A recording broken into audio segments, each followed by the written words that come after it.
Então, petróleo e hidrocarbonetos é o nosso tema de hoje. Aí a gente tem a primeira aula, né? São uma sequência. Mais uma vez, esses slides a gente tira lá do Aula Paraná. Então, quem quiser acessar lá, é só acessar no Google Aula Paraná, já vai cair direto lá no site. Os objetivos desta aula é conhecer os hidrocarbonetos, né? Vamos começar aí a conhecer, né? Porque é uma família muito grande, sua origem e os impactos ambientais que estão relacionados aí aos hidrocarbonetos. Aprender sobre a tabela de nomenclatura dos compostos orgânicos, compreender a nomenclatura dos hidrocarbonetos, começar, né, a compreender e praticar conhecimentos aí com algumas atividades, tá? Então, nessa imagem típica aqui de um cavalo mecânico, né, para extração aí do petróleo, então a gente vai questionar aí nessa aula como o petróleo é formado, né, o que vem a ser hidrocarbonetos, né, e como a gente coloca nome neles, né, como se dá a nomenclatura desses compostos orgânicos. Então aqui a gente vai falar um pouquinho sobre a origem dos hidrocarbonetos. Só lembrando um detalhe, pessoal. A palavra hidrocarboneto, ela tem um significado. A palavra hidro vem de hidrogênio. Então, ou seja, esses compostos orgânicos, eles são formados unicamente por hidrogênio e por carbono, tá? Então, carbonetos de carbono e hidro de hidrogênio. Então, são aqueles compostos que a gente já está vendo, né? Desde aí do comecinho eu falei para vocês que a gente só iria trabalhar com desenhos aí de cadeias que possuem carbono e hidrogênio, né? Então, ou seja, cadeias homogêneas. Todo hidrocarboneto é homogêneo, né? Por que homogêneo? Porque só tem carbono e hidrogênio, não tem outro elemento, não tem o heteroátomo. Então, essa é uma característica aí desses compostos. Aqui a gente fala aí do petróleo, esse líquido natural, né? É extraído aí do solo, seja no solo terrestre como nas profundezas aí do mar, né? O Brasil tem uma alta tecnologia aí na exploração de petróleo em grandes profundidades no mar. E os hidrocarbonetos são compostos aí que a sua maioria vem do petróleo, certo? Então, esses compostos são, de certa maneira, compostos extraídos aí na sua totalidade do petróleo. Existem outras fontes também, mas predominantemente aí a gente tem como fonte o petróleo. E esse petróleo, a gente sabe, né, vocês já devem ter estudado também em outras disciplinas, a origem do petróleo, né, formado aí há milhões e milhões de anos atrás, né, a gente costuma dizer, né, foi soterrado aí dinossauros, né, os dinossauros foram soterrados, né. É claro que não é simples assim, né. Então, qualquer material orgânico, seja de origem animal ou vegetal, passou aí pela deposição de material rochoso, material sedimentar sobre este material orgânico, e com o passar dos anos, milhões e milhões de anos, sob pressão e temperatura adequadas, houve aí a formação desse material viscoso. E a gente sabe que o petróleo é um material que um dia vai acabar, né? São reservas, o petróleo não é fabricado novamente, não basta aí você estar soterrando a Amazônia e desmatando a Amazônia, achando que vai formar petróleo de novo. As condições para que houve a formação dele não existem mais. Não são as mesmas. Então a gente não pode esperar que isso aconteça novamente. Então é um composto que tem os seus dias contados, né? Então a gente tem aí que verificar essa situação aí em relação ao petróleo. Por isso, o seu valor tão grande, né? Os países aí brigam, fazem guerra pela detenção aí de minas, de reservatórios de petróleo. A gente sabe muito bem disso. Isso já aconteceu e ainda acontece. Aí são compostos formados somente por carbono e hidrogênio e tem como principal fonte o petróleo. A gente já falou disso, né? Um pouco aí sobre a história, né, do petróleo, pela decomposição da matéria orgânica proveniente de animais e plantas. Tempo para formação, 280 a 245 milhões de anos. Então, ou seja, né, gente, uma coisa aí que levou todo esse tempo para ser produzido, a gente queima, né? Basicamente, a gente queima o petróleo. Então, enfim, somos ainda primitivos ainda na tecnologia, né? Um material dessa natureza e a gente queima.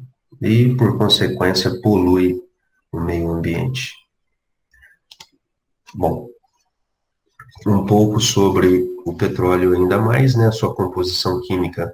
Variação da composição ocorre de campo para campo e até entre poços em um mesmo campo, basicamente formados por hidrocarbonetos. Então a gente pensa assim, se um local tem petróleo, né?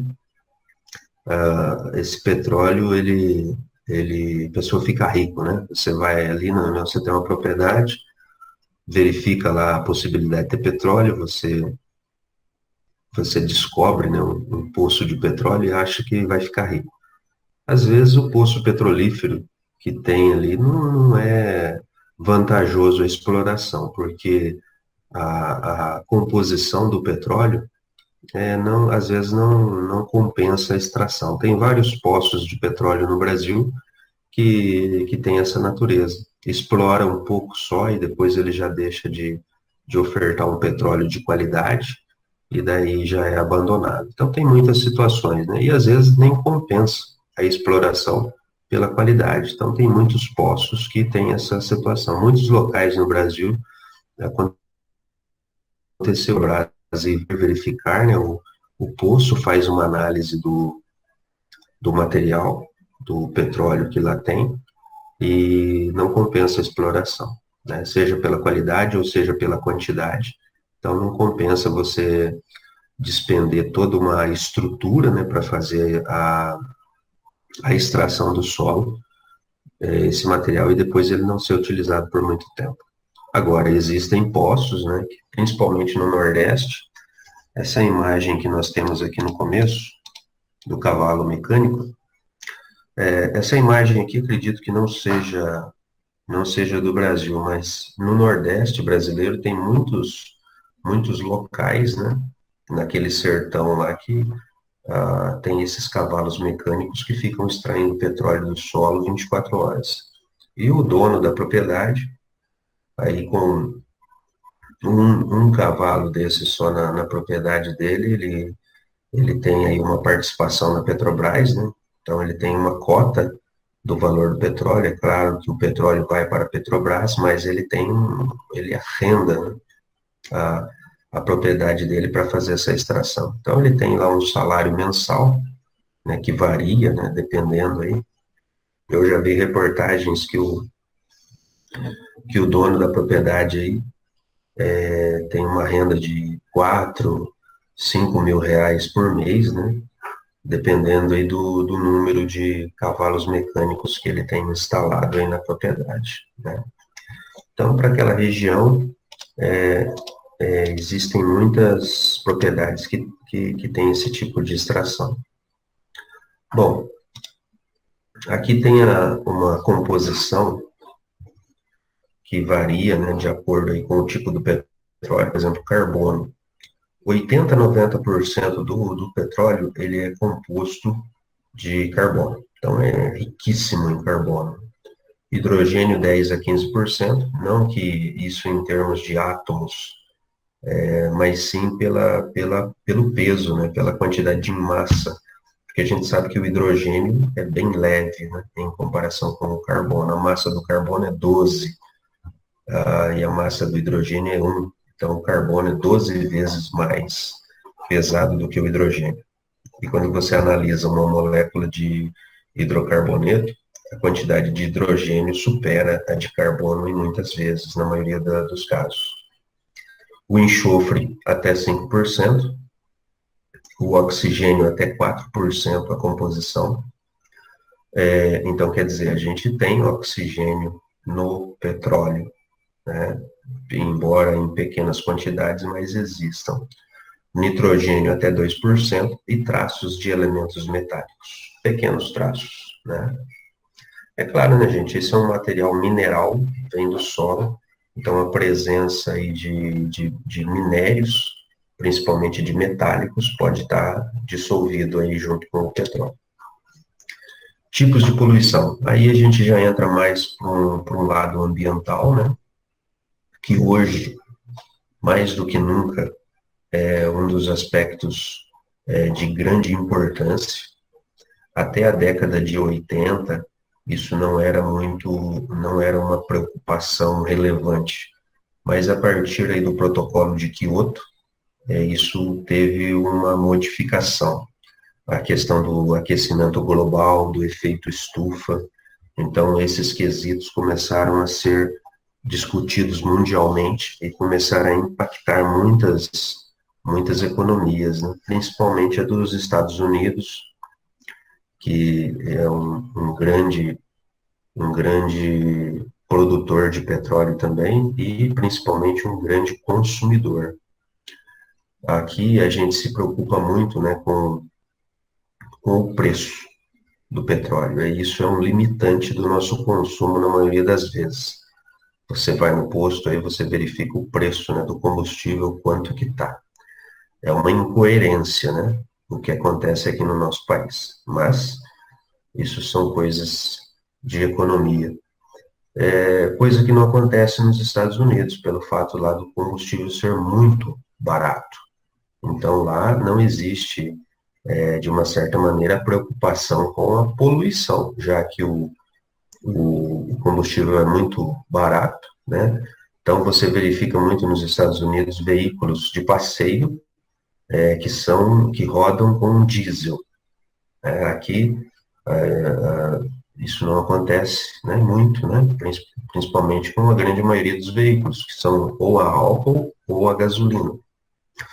E aqui, como a gente tem o álcool, né, de uma fonte bem abundante, o álcool da cana, então existe aí essa opção e, de uma certa maneira, muito mais vantajosa pelo aspecto ambiental, pela baixa poluição, né, em comparação com a gasolina ou com o diesel. Mas nos Estados Unidos isso não acontece com essa frequência como aqui no Brasil. Principalmente pelo valor, né? Aqui você tem o álcool ainda compensando em termos de valor em comparação com a gasolina, então existe essa preferência pelo abastecimento com álcool em relação à gasolina nos carros, né?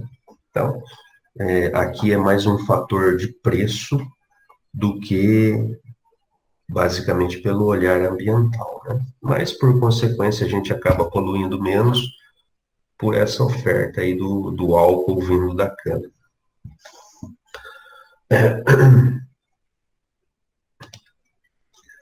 Bom, aqui tem uma imagem onde traz para a gente o aspecto aí da destilação, né?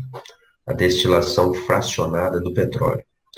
Então, o petróleo é um óleo cru, bruto, denso, viscoso, quando ele sai aí do solo. Então, ele tem que passar por um processo de refino muito grande, né, para você conseguir extrair ali todas as substâncias, né, que podem ser extraídas do petróleo.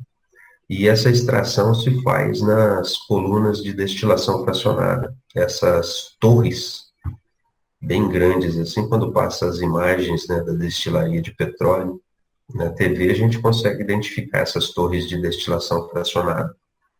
Porque o petróleo, ele é colocado sob temperatura, né? E essa temperatura na torre de destilação, faz com que as várias frações do petróleo sejam retiradas, isso em variação da temperatura. Aqui na parte superior da coluna de destilação fracionada, aqui a temperatura é menor, né? Então, conforme você vai aumentando aqui a altitude, aqui, a altura aqui da coluna, né? A temperatura vai diminuindo. Nessa parte aqui inferior, a temperatura é bem grande, né? Porque está perto aqui da fornalha, né? Então, a temperatura aqui é elevada. Então, aqui você vai ter aquelas substâncias nessa parte inferior aqui, que tem ponto de ebulição elevados, né? Então, fica aqui os resíduos, normalmente ficam os resíduos do petróleo. O asfalto, né, que tem pontos de ebulição elevados. Então, eles ficam retidos mais nessa parte inferior da coluna. Agora, substâncias com um menor ponto de ebulição, como a gasolina ou gás, eles ficam aqui na parte, eles são coletados aqui na parte superior dessa coluna de destilação fracionada. Então, é uma coluna com várias separações, com vários filtros que fazem aí a captação desses vapores originados aí da fervura, né, do petróleo, e restando depois aí aqui nessa parte inferior sólido, né? E até mesmo os resíduos têm grande utilidade para a gente, né? Se você observar o emprego do asfalto, né, aí na fabricação das rodovias, do, das ruas, né? E a parafina, né, que a gente usa aí para as velas e coisas parecidas aí que utiliza a parafina. Então, ou seja, do petróleo a gente aproveita tudo, tá? E ainda tem ainda por exemplo, um dos produtos obtidos aí dessa destilação fracionada, que não está constando aí na nossa lista, é o nafta. E depois o nafta faz um outro tratamento nele e consegue obter ainda N substâncias. Então, não temos somente essas substâncias que tem aí na figura, tem outras mais ainda. Então, o refino do petróleo, primeiro processo, depois tem as indústrias petroquímicas que fazem aí outros tratamentos para obtenção aí de outros produtos. Então, é um produto riquíssimo, né, pela aí a grande utilidade de subprodutos que ele pode estar fornecendo. Bom, então aqui a gente tem uma atividade, não precisa copiar, a gente só vai fazer uma discussão aqui. Analise as afirmativas sobre o petróleo e marque V para as verdadeiras e F para as falsas. Então diz assim, o petróleo é uma fonte energética renovável. Então por aqui a gente já vê que tem alguma coisa errada, né, gente?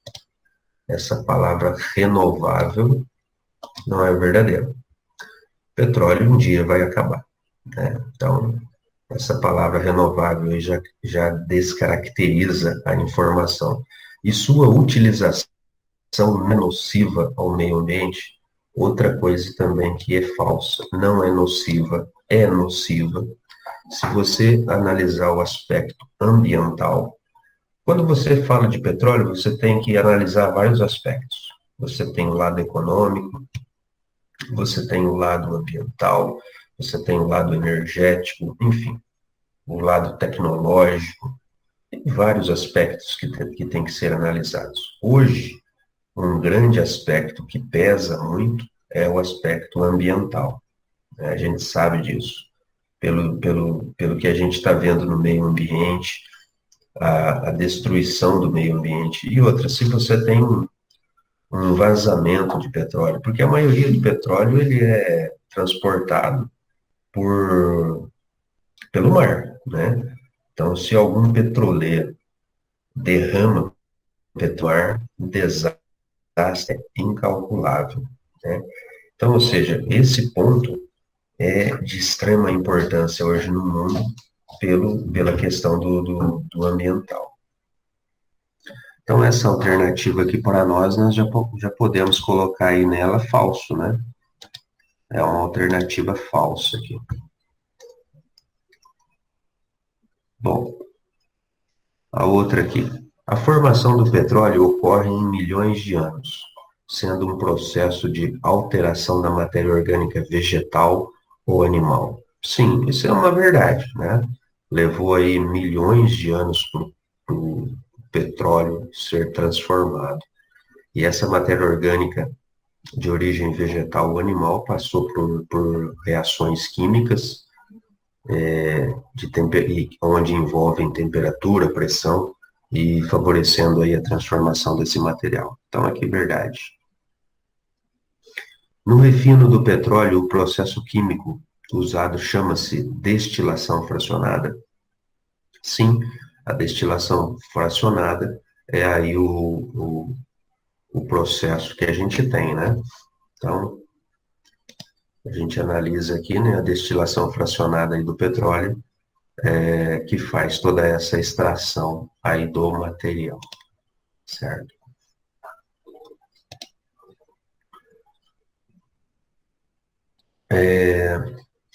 Nas torres de destilação do petróleo, os compostos mais pesados saem nas partes superiores. Não, isso é falso, né?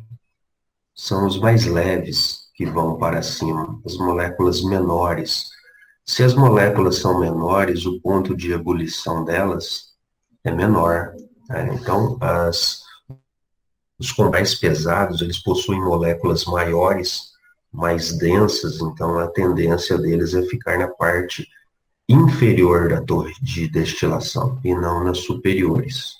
Na parte superior a gente viu que tem ali gasolina, os gases, que são moléculas menores. A molécula de gasolina normalmente vai apresentar de 7, 8 carbonos. Então são moléculas pequenas, né, se você comparar com o piche, com o asfalto, por exemplo.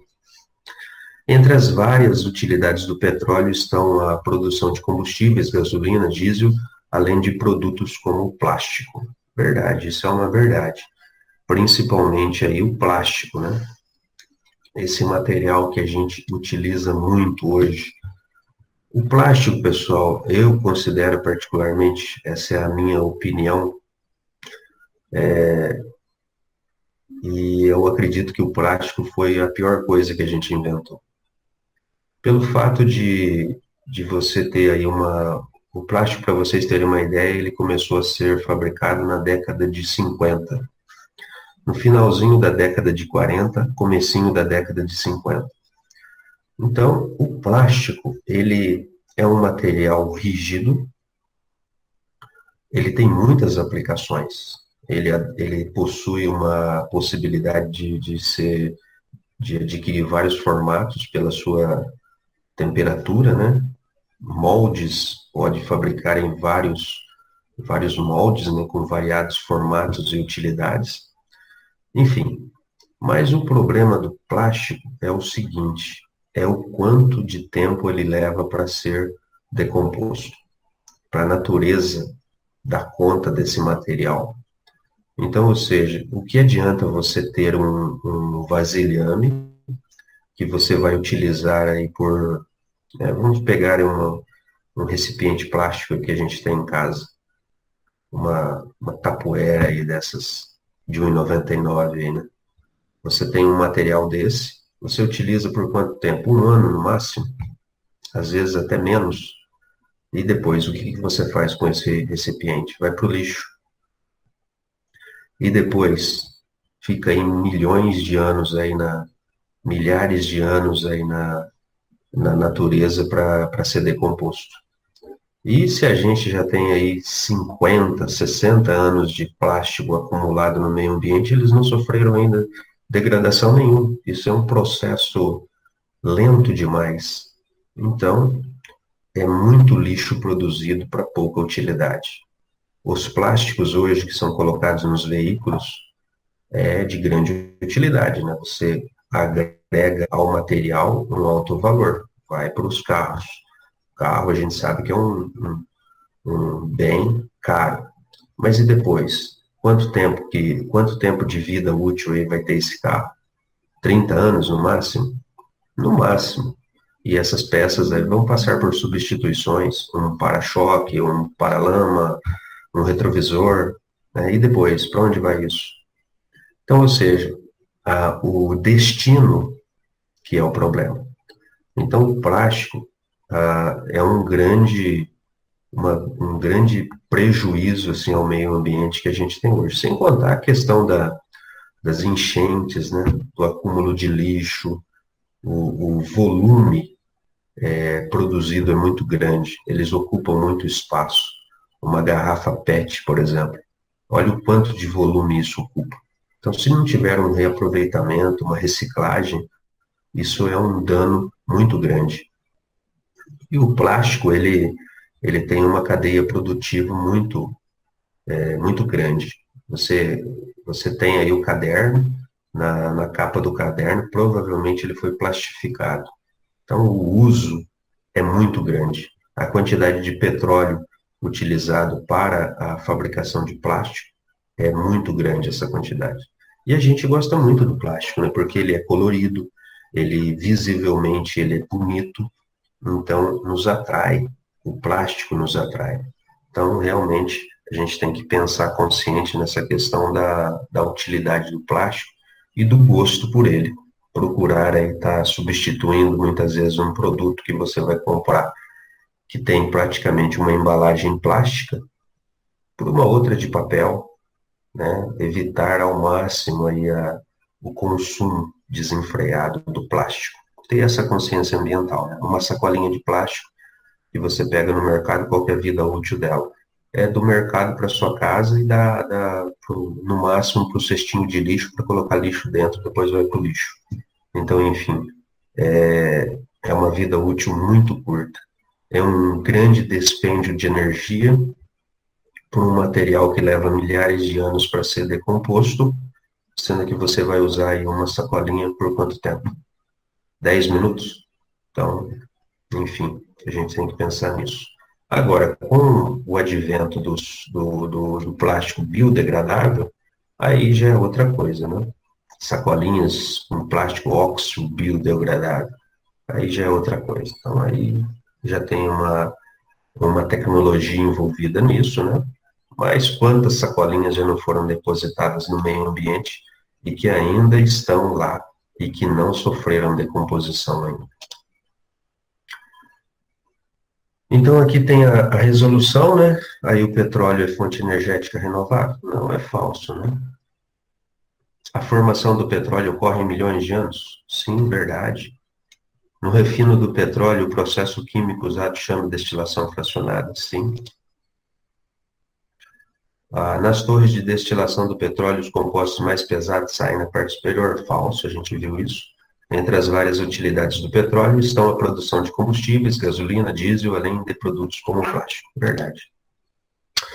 Bom, aqui começa a falar sobre os hidrocarbonetos.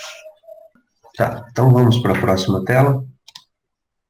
Então aqui a gente tem alguns exemplos, né, de alcanos, alcenos e alcinos. Então eu pergunto para vocês, visivelmente, esses compostos eles possuem diferenças, é claro, né? Embora todos os três aí apresentem somente carbono e hidrogênio, mas a diferença básica que a gente percebe está no tipo de ligação que eles compõem, né? Que eles possuem. Quando a gente tem alcanos, a ligação única, o único tipo de ligação que a gente identifica nos alcanos é a ligação simples. Não tem em nenhum momento entre os carbonos, e o que interessa para a gente nessa diferenciação aqui é a ligação entre carbonos. Então, entre os carbonos, a gente só verifica ligações do tipo simples, ok? Então, os alcanos, eles sempre vão ser compostos saturados. Então, lá da classificação que a gente viu, né? Uma cadeia, ela é saturada quando entre os carbonos só tem ligações simples, né? Então, os alcanos sempre vão ser saturados. E também uma outra característica que os alcanos possuem é sempre ser homogêneos. Então, ou seja, não vai aparecer heteroátomo aí entre os carbonos. Os alcenos já têm uma diferença dos alcanos, que é aqui a entrada de uma ligação dupla somente. Então, em alcenos, a gente tem uma ligação dupla, uma insaturação. Então, ou seja, essa cadeia já é insaturada. Alceno é um hidrocarboneto insaturado. A ligação, você vai ter uma ligação dupla somente entre átomos de carbono, obrigatoriamente entre átomos de carbono. O composto continua sendo homogêneo, porque não vai apresentar heteroátomo. Os alcinos, qual é a característica? A presença de uma ligação tripla entre carbonos, então ele é uma cadeia insaturada, mas só vai apresentar carbono e hidrogênio, não apresenta heteroátomo, então também é um composto homogêneo, tá? Então a diferença principal aqui de alcano, alceno e alcino é o tipo de ligação entre carbonos que acontece. Alcanos, somente ligações simples, alcenos vai ter uma ligação dupla e alcinos vai ter uma ligação tripla entre o carbono, entre os carbonos, né? Entenderam isso, pessoal? Sim, professor. Beleza. Bom, então aqui a gente verifica uma outra situação, mas já agora de cadeias fechadas, né? Então nós vamos ter os aromáticos, um grupo de hidrocarbonetos, aonde nós temos cadeia fechada, mas com uma característica principal aqui. Veja vocês que nós temos aqui uma alternância de ligações duplas com ligações simples, alternando aqui entre os carbonos, olha. Dupla, simples, dupla, simples, dupla, simples.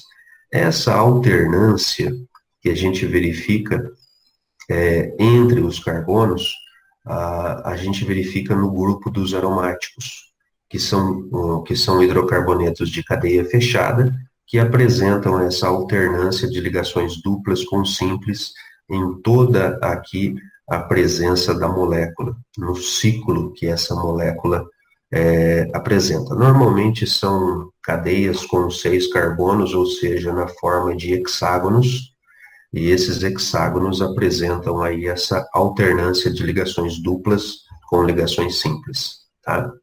Essa molécula aqui, ela pode ser representada também dessa maneira, né? Então, é tudo três representações do mesmo composto. Então, esse composto aqui pode ser representado dessa forma, o hexágono aqui com alternância de ligações duplas com simples, e pode ser representado assim também, né? A representação aqui de um hexágono com esse círculo no meio, que é uma representação válida também. Esse composto que a gente tem representado aqui de 3 maneiras é o benzeno. É o aromático mais comum aí, mais simples que a gente tem dentre esses aromáticos, né? Aromáticos aí vem de aroma, né? Cheiro forte. Normalmente esses compostos apresentam um cheiro muito forte, né? Então, uma das características aí desse nome aromático. Mas, quimicamente falando, eles apresentam aí essa alternância de ligações duplas com simples. Isso na química se chama ressonância, e essa alternância pode ser representada aí também com essa bolinha no meio. Só que você escolhe, ou você representa de um jeito ou de outro. A gente não pode representar, por exemplo, esse desenho aqui, né? Colocando a bolinha aqui no meio. Aí fica errado. A gente não pode pegar esse desenho aqui e fazer isso aqui, ó, colocar a bolinha no meio, tá? Bolinha no meio é desse jeito. Então tem que ver bem, tem que ver certinho aí a representação que vai usar, né, para não cometer erro. Eu, particularmente, recomendo sempre desenhar dessa maneira aqui, ó. Por quê? Porque dessa maneira aqui você pode montar molecular, né? Aqui tem a FEP e você monta já a molecular, ó. C6, ele tem 6 carbonos e também vai ter 6 hidrogênios, H6. Então, essa maneira aqui já é mais fácil de você montar a molecular, coisa que aqui não acontece e aqui também não.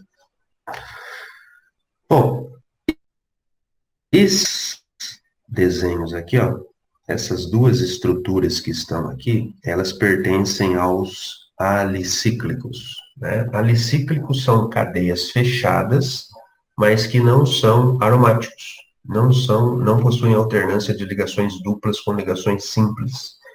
Então, ou seja, é uma cadeia fechada, mas não é um aromático.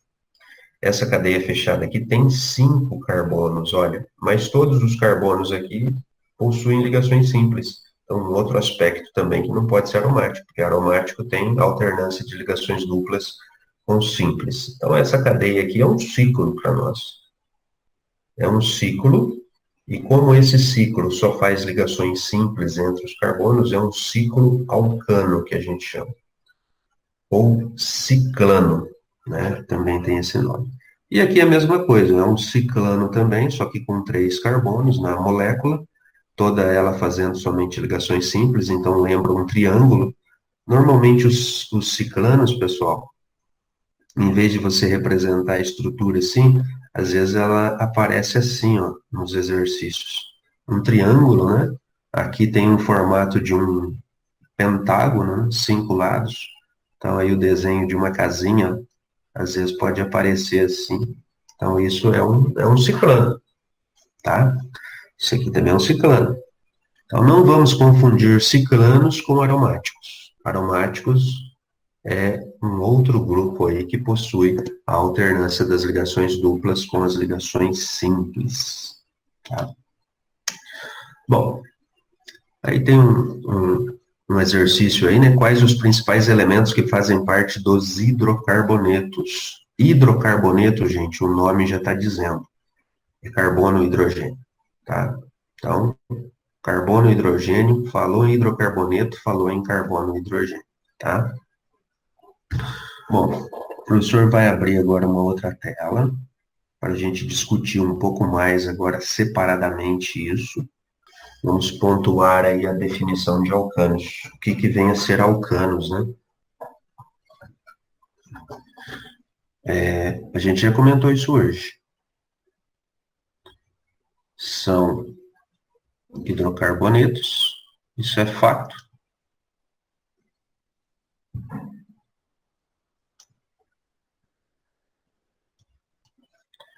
São hidrocarbonetos de cadeia aberta,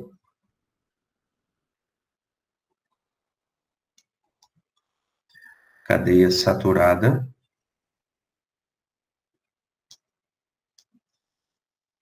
e homogêneo.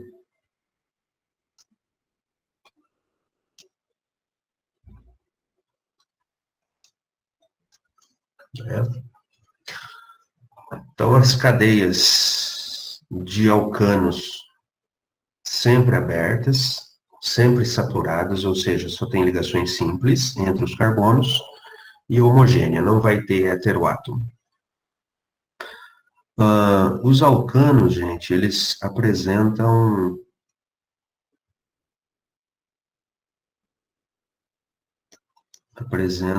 uma fórmula geral.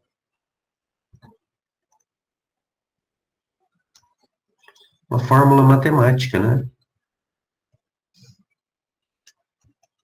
Que na hora que você vai aí da cadeia, ajuda bastante aí a resolução da contagem. Então, a fórmula geral de alcano sempre vai ser CN H2N mais 2, tá? Então, o que que isso quer dizer? O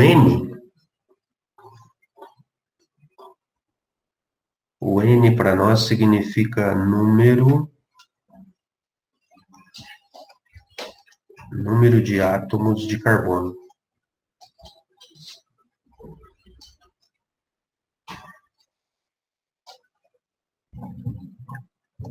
tá?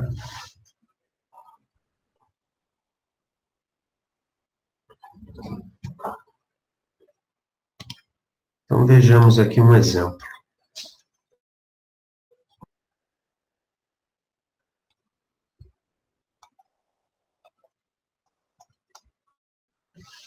Vamos identificar aqui uma situação.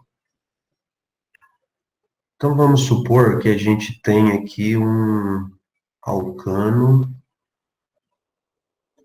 com 5 carbonos, assim, né? 5 carbonos. Então, é uma cadeia normal, só tem carbono primário e secundário, é uma cadeia aberta, é saturada, porque entre os carbonos só tem ligação simples, e não tem heteroátomo. Então, isso é um alcano. Mas para ser um alcano de fato, está faltando aqui os hidrogênios. Não podemos esquecer jamais dos hidrogênios, tá? O que vai estar sempre junto com o carbono.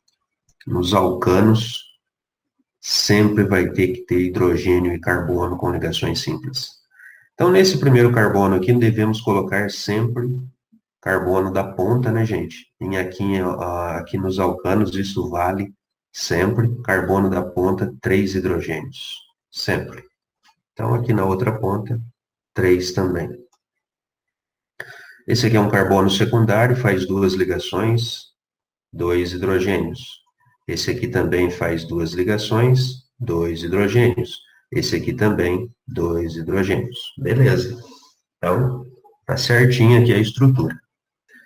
Bom, esse exemplo aqui, a gente vai usar ele para caracterizar a fórmula geral. Então, o valor de N, nesse caso, nesse alcano aí, qual que vai ser o valor de N? Sendo que o N significa número de átomos de carbono.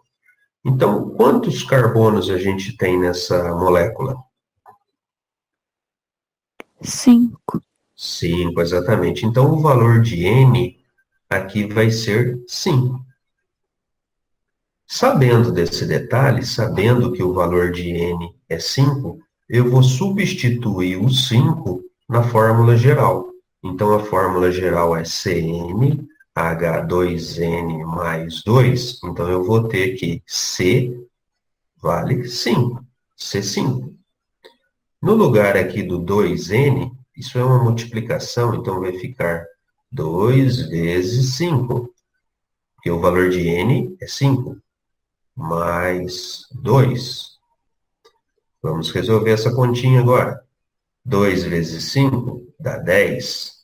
Com 2, 12. Então, a gente chega aqui, ó, na fórmula molecular, na FM. Né? Então, a fórmula geral dos alcanos ajuda a gente a chegar na fórmula molecular. E agora a gente confere, ó. Eu tenho 3 hidrogênios aqui, com 2 aqui dá 5, com mais 2 aqui dá 7, mais 2 dá 9 e mais 3 dá 12. Então, ou seja, pessoal, a fórmula molecular, ela sempre tem que bater com a fórmula estrutural plana. Essa fórmula que a gente tem aqui é a FEP, fórmula estrutural plana, e esta aqui é a fórmula molecular, tá? Se fosse para a gente calcular a massa molecular desse composto, qual que vai ser a massa molecular desse composto? Bom, a massa molecular é o quanto esse composto pesa, né? É o peso dele. Peso, entre aspas. O correto é a massa desse composto. Como a fórmula dele é C5H12, então quer dizer que a gente tem 5 carbonos e 12 hidrogênios. Então a gente vai ter que tirar a massa desses 5 carbonos e desses 12 hidrogênios e depois somar tudo. Quem lembra aí qual que é a massa do carbono? A massa atômica dele. A massa que está lá na tabela periódica.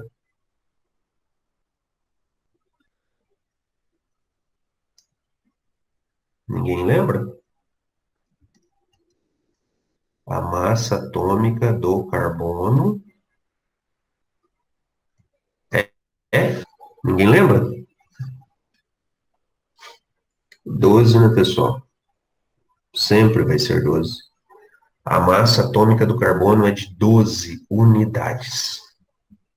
Então, para calcular aqui a massa molecular, eu separo os elementos diferentes. Eu tenho o carbono, que é diferente, e o hidrogênio, que é diferente.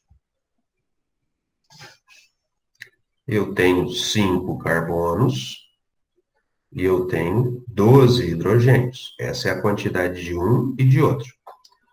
A massa do carbono é 12. Então, vai ser 5 vezes 12, porque eu tenho 5 carbonos, mas cada carbono pesa 12, né? E o hidrogênio, qual que é a massa do hidrogênio? Alguém lembra? Ah, 1, isso. A massa do hidrogênio é 1, uma unidade. É o primeiro elemento da tabela periódica, né? A massa dele é 1. Então, aqui vai ficar 12 vezes 1. Quanto que dá 5 vezes 12, pessoal?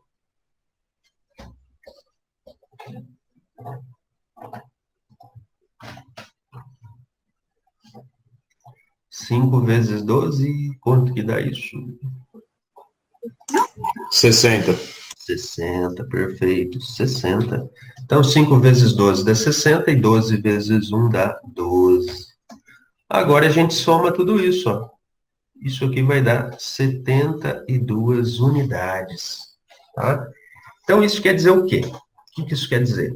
Que esse composto aqui, esse alcano, a massa dele é de 72 unidades, né?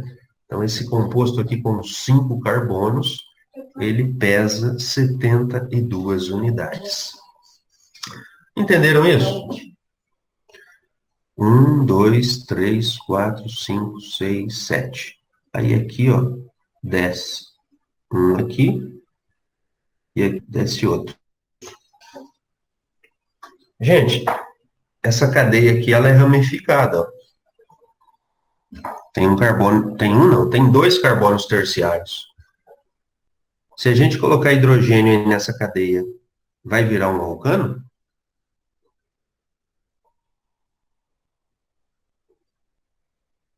Podemos ter alcano ramificado?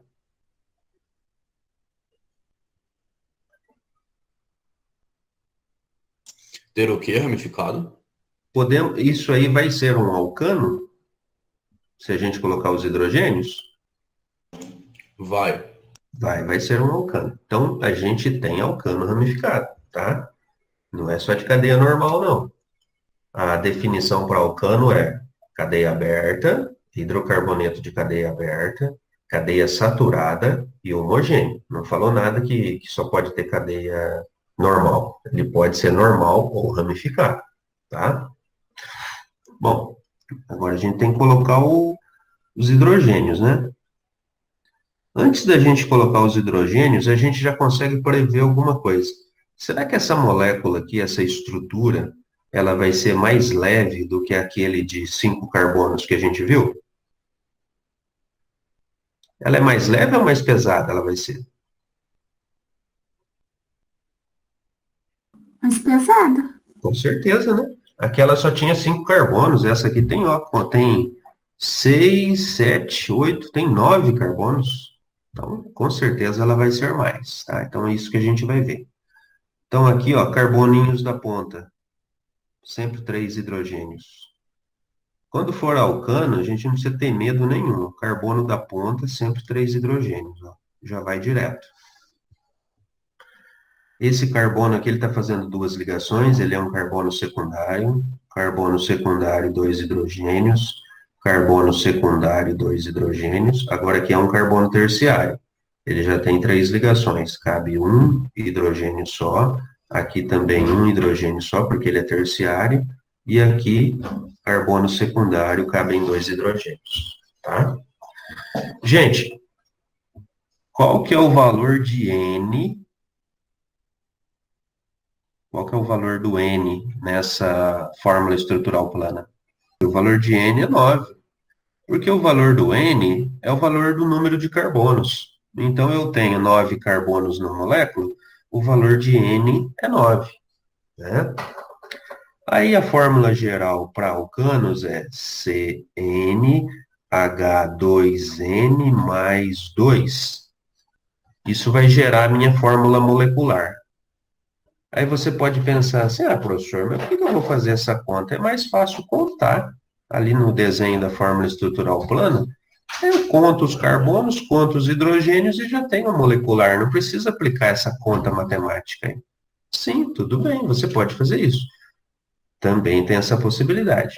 Só que é bom a gente saber essa fórmula geral pelo seguinte: quando a molécula aqui for grandona, e quando for uma molécula de 30 carbonos, por exemplo, você vai ficar contando um por um? Vai levar um tempinho danado para contar isso. Você aplica a fórmula geral e já obtém a fórmula molecular. É muito mais fácil, né? Então, aonde é N aqui, eu substituo por 9. Então, a quantidade de carbonos é 9. Hidrogênios. Quanto que é 2 vezes 9? 18. 18 mais 2 dá 20. 20. Isso. Aí, pessoal, para tirar a É prova bem melhor, né? bem melhor, bem mais fácil, né? Então aí você, só que acontece o seguinte, às vezes o aluno sabe dessa fórmula geral e daí ele acha que só sabendo essa conta já tá bom. Aí lá na hora dele montar a estrutural, ele faz isso aqui, ó. A estrutural tá errada. A molecular tá certa, mas a estrutural fica errada. Se eu colocar um 2 aqui, eu errei tudo. Não tem jeito, tá? Porque tá dando 21 hidrogênios. Não pode acontecer isso. Ou ele pega e esquece de colocar um hidrogênio aqui, ó. Ele não coloca um hidrogênio ali. Fica Aí fica faltando. 19. Aí fica 19. Então, uma coisa tem que obrigatoriamente bater com a outra, pessoal. Então, você usa essa. Hidrogênio nunca pode ser ímpar também, né, professor? Isso, exatamente. Não vai acontecer de você ter um hidrogênio ímpar aqui num alcano. Isso não vai acontecer, tá? Então, sempre é bom estar aí fazendo essa verificação, né? Associando uma fórmula com a outra, para ver se você não esqueceu de nada, se fez tudo certinho, tá? Bom, aí agora, calculando aqui a massa molecular, né? O quanto que essa estrutura pesa, qual que é o peso dela. Para você calcular o peso dela, você usa a fórmula molecular, né? Tem carbono e hidrogênio nessa estrutura, nesse alcano. Eu tenho ao todo 9, 20 hidrogênios, aí eu faço aqui a multiplicação. A massa do carbono sempre 12, nunca vai mudar, e a massa do hidrogênio é de uma unidade. Isso aqui dá 20, e 9 vezes 12 vai dar o quê? Aí na hora de montar aqui a continha, monta certinho, tá? Para não errar. Casa da unidade, casa da dezena, casa da centena. Às vezes parece óbvio a gente estar falando isso, né? Mas eu já vi erros disso. Então aqui dá 8, aqui dá 2, que é uma soma, né? E 1 aqui. Então essa molécula pesa 128 unidades. É claro que pesou mais do que o outro, né, gente? O outro só tinha 5 carbonos, essa tem 9 carbonos, então 128 unidades. Então a gente percebe o seguinte: conforme vai aumentando o número de carbonos, consequentemente vai aumentando o número de hidrogênios e, consequentemente, a molécula vai ficando mais pesada, né? Mais uma massa maior. É isso que acontece lá na torre de destilação fracionada do petróleo. Moléculas mais pesadas, mais densas, ficam embaixo. As menores vão para cima, ponto de ebulição menor. Então, vão lá para cima na torre de destilação. Ok? Pessoal, então vamos corrigir essa atividade agora, tá? Olha só o que esse exercício nos pede: colocar os hidrogênios, montar a fórmula molecular, calcular a massa molecular do composto e classificar a cadeia orgânica. Então vamos primeiramente colocar os hidrogênios, né, que estão faltando, carbono da ponta, como isso é um alcano, sempre 3 hidrogênios aqui. Como a gente sabe que isso é um alcano? Porque são carbonos ligados somente com ligações simples, né, cadeia saturada.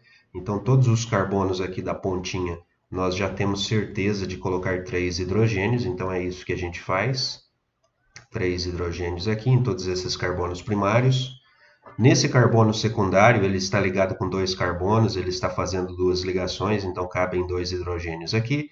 Esse carbono terciário cabe 1 hidrogênio só. Outro carbono terciário, 1 hidrogênio somente. Outro carbono terciário, 1 hidrogênio somente.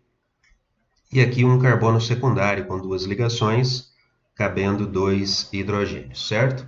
Bom, estabelecendo aqui a fórmula geral dos alcanos, que é CnH2n mais 2, nós vamos definir o valor de N, contando então os carbonos. Na cadeia reta aqui a gente tem, na sequência reta, né?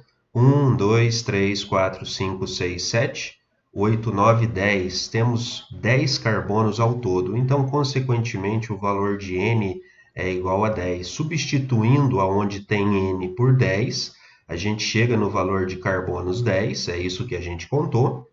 E agora, para a quantidade de hidrogênios, basta a gente multiplicar 2 vezes N, 2 vezes 10 dá 20, com mais 2 dá 22. Então, nós devemos ter nesse composto 22 hidrogênios. Eu recomendo sempre, quando vocês realizarem a cadeia molecular, que façam uma conferência aqui com a cadeia fórmula estrutural plana, né, para verificar se realmente está aí na quantidade correta de carbonos e hidrogênios, tá?